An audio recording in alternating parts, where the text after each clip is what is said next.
Honestly, I think setting my teammates up. I think that just like provides so much more energy to the team. It gets everybody going, and when everybody can like touch the ball and get going in that way, I think it just everybody just flows a little bit better. The offense flows a little bit better. But that's something I take a lot of pride in. The entire landscape of the WNBA just experienced a seismic shift, and the epicenter is located in Indianapolis. If the rest of the league, from the super teams in New York and Las Vegas to the rising contenders in Connecticut and Minnesota, thought they had figured out how to defend the Indiana Fever, the first 48 hours of the 2026 free agency period completely shattered that illusion. What we just witnessed from the Fever front office was not a desperate scramble for available talent. It was not a team carelessly throwing millions of dollars at random big names just to dominate the offseason news cycle. What we watched was a calculated, ruthless, and terrifyingly precise masterclass in modern roster construction. This was a front office operating with absolute clarity, made completely dictated by the generational gravitational pull of Caitlin Clark. The Indiana Fever management looked at the rest of the league, evaluated the traditional blueprints for winning a championship, and threw them out the window. They made their intentions explicitly clear. They are not here to build a slow, methodical, half-court basketball team that relies on bruising post-ups and stagnant isolation plays. They are here to build a track team. They are constructing an offensive engine designed to overwhelm opponents with pure, unadulterated speed, relentless floor spacing, and rapid-fire decision-making. And Caitlin Clark is the conductor of this high-speed symphony. To truly understand the sheer magnitude of what Indiana just pulled off in free agency, you have to look at every single move, every single contract, and every single non-signing through the specific lens of Caitlin Clark's unique skill set. Caitlin Clark does not just play the point guard position, she fundamentally alters the geometry of the basketball court. Her shooting range, which routinely extends to the midcourt logo, forces opposing defenses to stretch themselves agonizingly thin. Her elite passing vision punishes any team that makes the mistake of sending a double team or trapping her on the perimeter. When you possess a franchise player who commands that level of sheer defensive panic the moment she crosses half court, you do not need to surround her with players who demand the ball in their hands to be effective. You do not need players who stop the flow of the offense to back down their defender for 10 seconds. You need sprinters. You need relentless rim runners. You need aggressive cutters who understand spacing. And above all, you need elite, high-volume perimeter shooters who can make defenses pay the ultimate price for collapsing the paint. Every single contract negotiated and signed by the Indiana Fever front office this week was engineered with microscopic precision to weaponize Caitlin Clark's playmaking abilities. The masterstroke of this entire operation begins with the most critical retention of the entire WNBA offseason, securing Kelsey Mitchell. When free agency opened, Mitchell signed a one-year supermax contract worth $1.4 million. This historic deal immediately made her the highest-paid player in the history of the Indiana Fever franchise. However, while the dollar amount grabs the headlines, then the duration of the contract is the actual story that should terrify the rest of the league. A one-year deal for a player in the prime of her career is a massive, calculated bet. It is Kelsey Mitchell looking at this current roster, evaluating the trajectory of Caitlin Clark, analyzing the locker room chemistry, and betting everything that the 2026 season culminates with a championship parade in Indianapolis. Mitchell is the ultimate loyalist. She suffered through the darkest, most agonizing years of this franchise's rebuild. She was the cornerstone of the team when they hit rock bottom, winning only 5 games in an entire season. Through all the losing streaks, the coaching changes, and the roster turnovers, she never complained to the media. She never demanded a trade to a contender. She just put her head down, worked on her craft, and kept quietly producing elite offensive numbers on a team that was not built to win. Now, her loyalty is paying off in spectacular fashion. She forms one half of arguably the most dangerous backcourt in WNBA history alongside Clark. Last season, Mitchell finished 3rd in the entire league in scoring and ranked 1st overall in three-pointers made, operating at a hyper-efficient 40% from beyond the arc. Before Clark arrived, Mitchell had to work exhaustingly hard for every single shot, fighting through double teams and forcing contested jumpers at the end of the shot clock. Because Clark now draws the immediate attention of 2 or sometimes 3 defenders, Mitchell is finally operating in open space. She is getting the cleanest, most uncontested look she has ever seen in her professional career. Mo'Nique Clark's supernatural court vision elevates Mitchell's lethal shooting, while Mitchell's elite gravity on the perimeter opens up the driving lanes for Clark to attack the rim. Retaining Kelsey, Mitchell was not just an off-season priority for Amber Cox and the front office. It was an absolute non-negotiable necessity for this high-octane offensive engine to function at a championship level. But a historically explosive offensive backcourt alone does not guarantee a WNBA championship. The playoffs are a brutal, physical grind. To survive a 5-game series against the physicality of teams like the New York Liberty or the Las Vegas Aces, you need wing players who are willing to do the thankless, exhausting, dirty work. You need players who pride themselves on locking down the opposing team's best perimeter scorers, by fighting through brutal screens and hitting clutch, high-pressure shots when the defense inevitably collapses on Clark and Mitchell. Enter the vital retention of Lexie Hull and Sophie Cunningham. The way this return was announced tells you everything you need to know about the culture of this team. When Caitlin Clark casually dropped a comment tagging Cunningham in Hull's contract announcement video on TikTok, the internet went into an absolute frenzy. Fans were analyzing every frame and every emoji. But make no mistake, this was not a spontaneous social media interaction. This was a highly coordinated, intentional signal to the fan base and the league. The core trio, affectionately dubbed the Tres Leches by the loyal Fever fanbase, was staying completely intact. And they are staying together because of the unbreakable championship culture that has been meticulously cultivated behind closed doors. Lexie Hull and Sophie Cunningham represent the ultimate connective tissue for the Indiana Fever. They are the defensive anchors that allow the offense to fly. Hull has developed into arguably one of the most tenacious, relentless perimeter defenders in the entire WNBA. She absolutely refuses to back down from physical confrontation. She has played through black eyes, taken elbows to the jaw, and routinely guards multiple positions, seamlessly switching between shooting guards, small forwards, and power forwards. When opposing teams attempt to disrupt the Fever's rhythm by physically bullying Caitlin Clark, Hull acts as the immediate enforcer, setting a gritty, uncompromising defensive tone for the entire roster. But her value extends far beyond defensive tenacity. Over the course of the last 2 seasons, Lexie Hull has shot a staggering 40% from the three-point line. To put that into perspective, for players who have taken at least 200 three-point attempts over that span, Hull is one of only 5 players in the entire league to maintain that level of elite efficiency.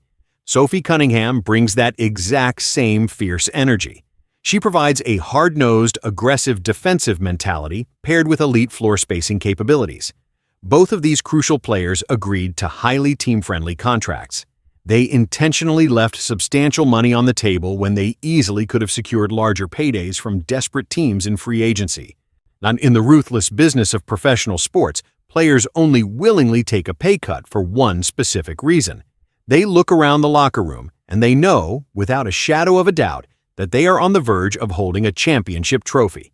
While retaining their core was vital, it was a brand new addition that truly proved the Indiana front office completely understands the assignment. The acquisition of Mo'Nique Billings might not have generated the same viral headlines as the return of the core guards, but from a purely tactical and analytical standpoint, it is the most lethal, brilliant move of the entire offseason. Billings is a dynamic power forward who possesses the speed, agility, and motor of a guard. In her previous season, she converted an absolutely mind-boggling 81% of her shot attempts within 3 feet of the basket. Why is this specific statistic so terrifying for the rest of the league? Because Caitlin Clark pushes the pace in transition faster and more effectively than anyone in the history of women's basketball. When Clark secures a defensive rebound or receives a quick outlet pass, her eyes instantly scan the length of the floor. She does not want to walk the ball up the court and run a set play. She wants front court players who are willing to turn and sprint from baseline to baseline before the opposing defense can even identify their matchups. Mo'Nique Billings is the exact manifestation of that player. She runs the floor with relentless purpose. Furthermore, this is not just a theoretical experiment on a coach's whiteboard. We already know this pairing works perfectly. Clark and Billings share established, elite chemistry from their time together on the international stage. During the highly competitive FIBA World Cup qualifying tournament in Puerto Rico, they shared the court representing the United States national team. In a beautiful preview of what was to come, Billings's very first points wearing a USA uniform came directly off a pinpoint, full-court assist from Caitlin Clark. They already inherently understand each other's pacing, angles, and timing. Billings does not demand the ball to be dumped into the post for a slow isolation play. She does not hold the ball and allow the defense to recover. She sprints, she catches the ball in stride, and she finishes at the rim with ferocious efficiency. She slides into the Caitlin Clark system flawlessly, requiring zero adjustments to the team's overarching philosophy. Yeah, I think with the weapons that we have on our team, like it's just easy for me to set them up, especially with AB, like playing pick and roll with her, and our chemistry is just slowly developing and getting better and better. And yeah, I think we're just, learning as time goes and each game goes, like we're just getting better and better. That level of tactical brilliance and systemic alignment extends directly to how the Fever management addressed their bench depth. During the previous season, a glaring vulnerability was exposed whenever Caitlin Clark was forced to go to the bench for a much-needed rest. The Indiana offense would frequently stagnate, devolving into predictable, low-percentage isolation plays. The team's offensive rating would plummet simply because the entire system had become overly reliant on Clark's singular, unmatched playmaking ability. To rectify this glaring issue, Indiana brought in Tayana Harris to serve as the primary backup point guard. Harris brings an incredibly valuable asset to the roster: stability. As a local product who grew up just 20 miles north of Indianapolis in Noblesville, she understands the pressure and the expectations of playing in this basketball-obsessed market. She is a seasoned veteran who fundamentally understands pace and game management. Her mandate from the coaching staff is not to step on the court and attempt to replicate Caitlin Clark's impossible highlight reel. Her job is strictly to keep the powerful engine running smoothly without stalling. She pushes the tempo safely without forcing erratic passes or taking ill-advised shots early in the shot clock. She meticulously manages the flow of the game, ensuring the offense remains fluid, structured, and dangerous during those highly critical 8 to 12 minutes per game when Clark is resting on the sideline. It is a highly specialized, unglamorous role, but Harris executes it perfectly. She is the ultimate plug-and-play solution that instantly elevates the floor of the entire second unit. However, in professional sports management, the moves you choose not to make are often just as critical as the contracts you sign. Perhaps the most impressive aspect of the Indiana Fever's entire free agency strategy was their incredible discipline. In the frantic first 48 hours of free agency, the market was absolutely flooded with elite, highly coveted front-court talent. Marquee players like Alana Smith and Azura Stevens were officially available, and teams were scrambling to secure meetings.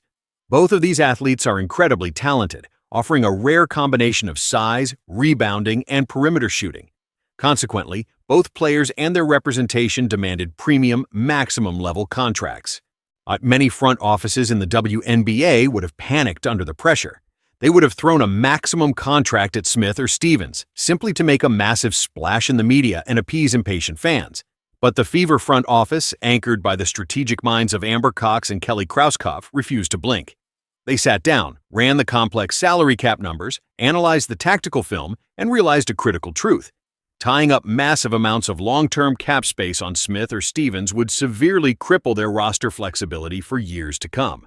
Even more importantly, despite their undeniable individual talent, neither player was a perfect, seamless schematic fit for the hyper-fast, relentless transition offense the coaching staff was building around Clark. A max player demands a high volume of offensive touches, which naturally slows down the pace of the game. Smith eventually signed a lucrative 3-year maximum contract with the Dallas Wings, while Stevens took her talents to the Chicago Sky. By demonstrating the discipline to walk away from the bidding war, Indiana successfully avoided a potential salary cap disaster. They secured Mitchell, Hull, Cunningham, Billings, and Harris, solidifying their core and their bench depth while still keeping their financial powder completely dry. Because they refused to overpay for pieces that did not perfectly align with their vision, the Indiana Fever now hold the ultimate trump card in the WNBA landscape: financial flexibility. They still possess the necessary cap space to address their final, most pressing roster need. They need a dedicated rim protector and an aggressive rebounder to support the phenomenal Aaliyah Boston in the paint. Boston is an absolutely exceptional interior presence, possessing incredible footwork and basketball IQ, but it is physically impossible for her to play 40 exhausting minutes every single night. She cannot be expected to constantly fight through brutal double teams, anchor the defensive paint, contest every shot at the rim, and carry the interior scoring load while simultaneously avoiding foul trouble. Because Indiana strategically preserved their budget, they are now operating from a position of absolute power. They are in the driver's seat to acquire a highly targeted, specific frontcourt piece that complements Boston perfectly. Whether they decide to pursue a floor-stretching big who pulls opposing centers out of the paint, like Rebecca Allen, or a fierce, uncompromising interior defender and rebounder, like Megan Gustafson, the Fever have the financial leverage to dictate the terms of the market rather than desperately reacting to it. When you step back and look at the completed puzzle, the picture is terrifying for the opposition. Every single piece of this roster has been meticulously placed with a singular, overarching vision in mind. The front office has systematically eliminated individual egos, strictly avoided bloated, franchise-killing contracts, and relentlessly prioritized speed, perimeter shooting, and defensive toughness above all else. The rest of the WNBA is officially on notice. The era of the Indiana Fever being viewed as a young, inexperienced team that is simply happy to make a playoff appearance is completely over. Driven by Caitlin Clark's borderline obsessive competitive fire, surrounded by a lethal perimeter of shooters who will mercilessly punish any defensive rotation, and fortified by rugged wings who will sacrifice their bodies for every loose ball, this team has been custom-built for one purpose and one purpose only.